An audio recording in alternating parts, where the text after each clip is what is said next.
In December 2025, Bollywood launched a massive spy thriller franchise with Ranveer Singh as its lead. Due to themes perceived as anti-Pakistan, the film was banned across all 6 Gulf nations.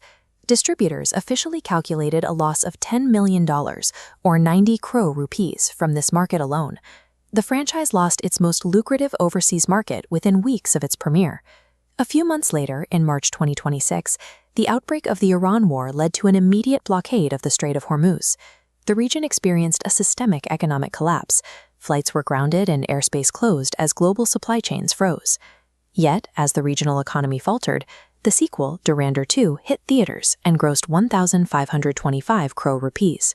Combining the gross of both films, the franchise sold over 15 million tickets, generating 2,528 crore rupees in total revenue. How did a cinematic franchise achieve financial dominance while locked out of the Middle East during a regional crisis? The core cinematic premise of the franchise follows Indian intelligence agents infiltrating and dismantling terror networks in Karachi's Layari district. This plot reached theaters just as real-world headlines began reporting on India's projection of diplomatic and military power during the Gulf blockade. The domestic audience watched the film alongside live updates of the conflict, finding a direct mirror to the headlines in the theater. By aligning the film's release with the unfolding blockade, the production tapped into the same national sentiment driving the news cycle. Tracking global performance, the Gulf market sits at 0, contrasting with massive box office spikes in the UK, Australia, and North America. We call this diaspora validation.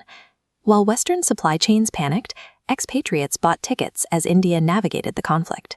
For the diaspora, the film's depiction of Indian intelligence operations mirrored the country's real-world navigation of a global energy crisis. Meanwhile, in Pakistan, the primary setting and antagonist of the plot, the film faced a strict ban. Looking at this line graph of digital downloads isolated within Pakistan, we see a vertical spike. In a single week, the film clocked 2 million illegal downloads, surpassing the records of major legacy films. This level of piracy reflects an intense cultural curiosity about how the country is perceived by its neighbor. Geopolitical cinema often captures the anxieties of its time. Rambo utilized Cold War tensions, and Top Gun helped drive recruitment for the U.S. Navy. Usually, these films are a reaction to the past. Dhurandhar coincided with the unfolding present. If the Gulf remained stable and the Strait of Hormuz open, would Dhurandhar 2 have still made 1,525 crore rupees? Or did its collision with real-world geopolitics create a historic cinematic event?